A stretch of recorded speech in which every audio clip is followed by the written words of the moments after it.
Boker Tov les filles, j'espère que vous allez bien. Moadim les simcha, chagim uzmanim les sasson. Alors comme vous l'avez beaucoup sollicité, on va travailler en fait sur un des concepts les plus complexes, les plus profonds, les plus larges, les plus sollicitants, les plus passionnants, que sont l'étude en fait sur le Mashiach et la Géoula. Alors je n'ai absolument pas la prétention de vous livrer en quelques cours toute l'étendue du savoir, de la profondeur, de la complexité de ces notions qui nous dépassent et qui font appel en fait à beaucoup de notions du Zohar et de la Kabbalah. Mais pour faire arriver le Mashiach, parce que il y a quelque chose qui vraiment, on a une taout en fait dans notre compréhension et dans notre entendement. On a l'impression que le Mashiach, il va arriver comme ça, subitement en un clin d'œil. Certes, il va arriver subitement sans qu'on l'attende, mais en même temps, il risque pas d'arriver comme ça en claquant des doigts. C'est-à-dire qu'en fait, il faut aussi déclencher ce processus des Géoula. Et comme vous l'avez compris dans plusieurs cours qui ont précédé, nous sommes les acteurs de cette Géoula. En revenant sur notre terre, en étant une nation sur notre terre, en rapprochant en fait nos frères qui sont sur notre terre d'Hachem, en faisant le maximum de kirou, chacun avec son derrière pour y arriver, chacun avec ses talents, en incitant les Juifs qui sont en dehors d'Israël à venir, en proclamant Hachem roi. Parce que sans une nation sur sa terre, il est difficile de proclamer Hachem roi. Et c'est quoi la Géoula? C'est pas uniquement la fin de nos souffrances, nous, personnelles. C'est certes la fin de nos souffrances, mais la matara, Eliona, la matara qui est primordiale, qui est essentielle, qui dépasse tout. C'est vraiment proclamer Hachem, l'unité d'Hachem dans le monde. Parce qu'avec la galoute, la shrina en fait d'Hachem est dissociée en fait de son accord, de son origine. Elle est également en galoute. On dit que la shrina est en galoute, elle est en tsar, avec le peuple juif là où il se trouve. Plus les Juifs remonteront en terre d'Israël, et plus nous serons une nation solide, construite, rapprochée, unie, et plus Hachem pourra résider dans nos cœurs, sur la terre d'Israël et sur le monde entier. Donc il y a un point qui est essentiel, qui fera vraiment, qui sera vraiment la pierre angulaire de toute notre étude sur le Mashiach, c'est d'arrêter de penser qu'il va arriver comme ça en descendant du ciel. On est les shutafim d'Hachem. Il nous a déclaré au mont Sinaï associés en brite éternelle avec Hachem. Il a besoin de nous pour descendre justement des choses qui sont au-dessus du Teva. Sinon, on ne déclenche pas ce processus de Géoula dans notre monde pour qu'il puisse après remonter, et là c'est des choses qui sont d'ordre kabbalistique, par des tuyaux spirituels pour arriver à Hachem, pour que Hachem il fasse redescendre ce shefa, cette abondance en fait de brachot, d'amour, d'Ahavat Chinam, de Midot Tovot, de Rachamim, etc., on n'y arrivera pas. Donc là, le travail, il est chez nous. Combien j'attends? Si Hachem veut, mais Hachem, il veut, démarre, démarre ton talir, demande l'aide d'Hachem, sois acteur de ta Géoula. Arrêtons de penser que le troisième Beth Amikdash est forcément dans la même situation de construction que ceux qu'on a connus pour le premier et le deuxième. On arrive à la Géoula ultime, définitive. Donc il faut absolument prendre conscience par le biais de ces cours et par le biais de tous les cours que vous pourrez entendre sur le sujet, que nous devons être acteurs de ce changement, acteurs de cette Géoula.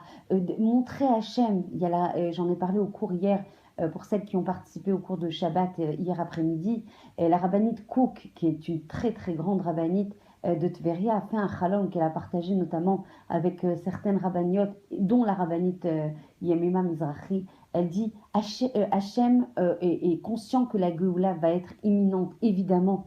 Il ne manque qu'une chose, il faut demander, il faut supplier, il faut étudier ce qu'est le Mashiach, comment il va se révéler, quel est l'impact sur nous, le rendre tangible à nos yeux, le rendre concret, faire que ça soit quelque chose qui puisse être à notre portée de main, parce qu'on a du mal avec le chaos qui nous entoure à prendre conscience qu'une chose aussi pleine d'amour, ce processus de Géoula, cet amour profond qu'Hachem va déverser sur le monde, cette annulation de la sin'a, de la haine dans le monde, on a du mal à rapprocher ça, vu le chaos dans lequel on peut se trouver. Donc, un leitmotiv à partir de maintenant sur l'ensemble des cours qu'on aura la chance, Bezrat Hashem, d'adresser sur le Mashiach.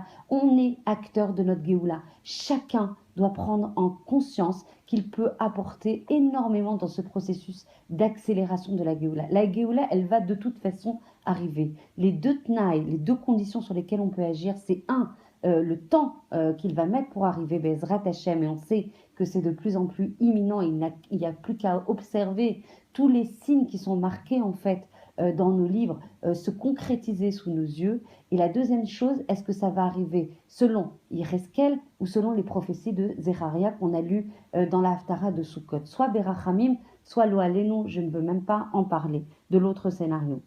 Il y a une chose que je vais aborder premièrement dans ce cours. En fait, on va se demander comment le Mashiach va se dévoiler.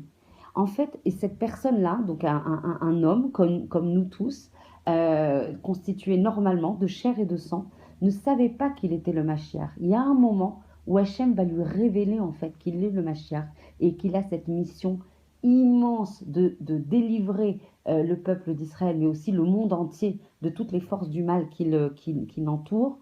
Il va recevoir en fait une Neshama Yetera qui vient des sphères de la Chorma. Je ne rentrerai pas trop dans les détails, ça serait trop complexe à faire dans ce cours.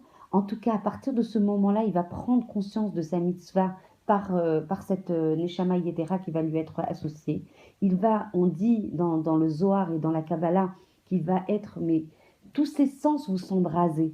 Il va avoir la chair de poule, il va trembler de la tête aux pieds. Il va crier de peur de prendre conscience de la mission qui va lui être associée.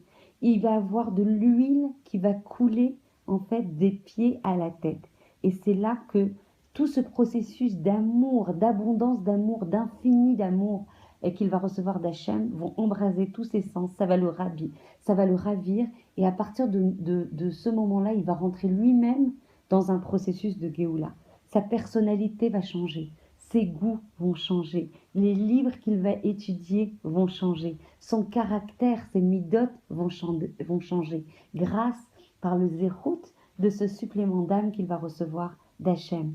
Il ne va plus vouloir se raser, il va avoir toutes les choses mondaines, futiles, superficielles vont l'ennuyer. Il va être affamé d'études de Kabbalah, de Zohar, de la profondeur de la Torah. On dit que notre génération va être de plus en plus assoiffée de compréhension du Homek, des sodotes de la Torah.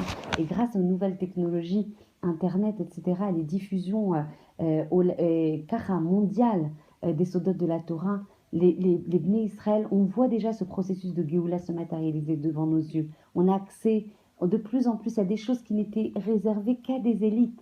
Donc il va se rapprocher de plus en plus des grands maîtres, des grands tzadikim, des grands professeurs de Kabbalah.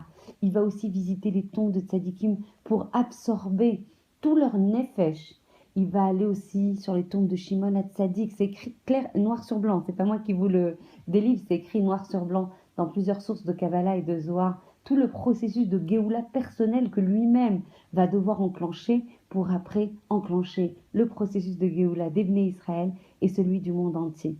Il va rentrer dans un processus de purification énorme en tant que Baalei Teshuvah, parce que lui, c'est un Baalei Teshuvah, qui va savoir réconcilier la notion de nation, de peuple, de volonté, de rassembler le klal, et en même temps de ne se dédier qu'à Hachem. Il va vouloir propager au maximum la sagesse du monde. C'est ça qui va constituer la phase préalable de la Géoula. Donc nous, notre devoir dans cette phase préalable de la Géoula, pour l'accompagner, pour lui donner du chizouk dans sa capacité à faire, même si nous, on a l'impression qu'on est tout petit et qu'on a des capacités réduites. C'est une énorme erreur. Et ce n'est pas une gava de penser qu'on a tous un travail à faire, 1, de prise de conscience, 2, d'études, 3, de mettre en place des actions de façon à favoriser l'arrivée de cette Géoula. Et comme le disait le Rav Dinovitch hier, lors de la soirée, lors de la veillée, la première chose sur laquelle on doit agir, c'est le Shalom Bayit. Donc évidemment, Bezrat Hashem, je continuerai à vous donner autant que possible toutes les clés concrètes pour y arriver, pour qu'Hachem puisse résider dans nos foyers, pour qu'il y ait du Shalom, pour que Hachem puisse résider, il faut qu'il y ait du Shalom Bayit. Pour travailler sur le Shalom Bayit, il faut donner du kavod à nos maris, et même si c'est difficile, c'est la clé fondamentale, solide, qui va créer une mécanique vertueuse pour qu'on puisse justement favoriser, accélérer la Géoula Berachamim Be'ezrat Hashem. Donc il y a un monde, il y a un concept aussi très important, c'est par nos actions. Nous sommes les associés d'Hachem, par nos actions, nous allons déverser, donner le Kéli à Hachem pour déverser une abondance de bénédictions au niveau dans notre Gashmiut, donc dans notre matérialité, qui va rejaillir après sur les mondes spirituels. Le monde spirituel ne peut déverser des choses que si nous, on a fait remonter par nos actions des choses positives, des choses qui renforcent Hachem. Et là, tout de suite, je vais avoir la question, pourquoi Hachem aurait-il besoin d'être renforcé? Hachem est notre choutaf. Il n'a pas besoin de nous, mais nous sommes les associés d'Hachem. Et si nous, on ne produit pas des choses qui vont dans le sens du renforcement de la vérité et de la royauté d'Hachem, le chef de ce monde spirituel ne pourra descendre et ne pourra apporter donc la Géoula dans ce monde. Voilà. Je suis désolée pour le retard. J'ai aussi fait la veillée, donc je suis un petit peu en retard dans la livraison de ce cours. J'ai beaucoup de WhatsApp. J'adore votre enthousiasme, votre émette, votre envie de progresser dans la Gdoucha. Je vous embrasse très fort. Je vous souhaite de très belles fêtes connectées à Hachem plus que jamais dans cette fête de Simchat Torah. Et je vous retrouve juste après les fêtes. Je vous embrasse très fort. À très bientôt.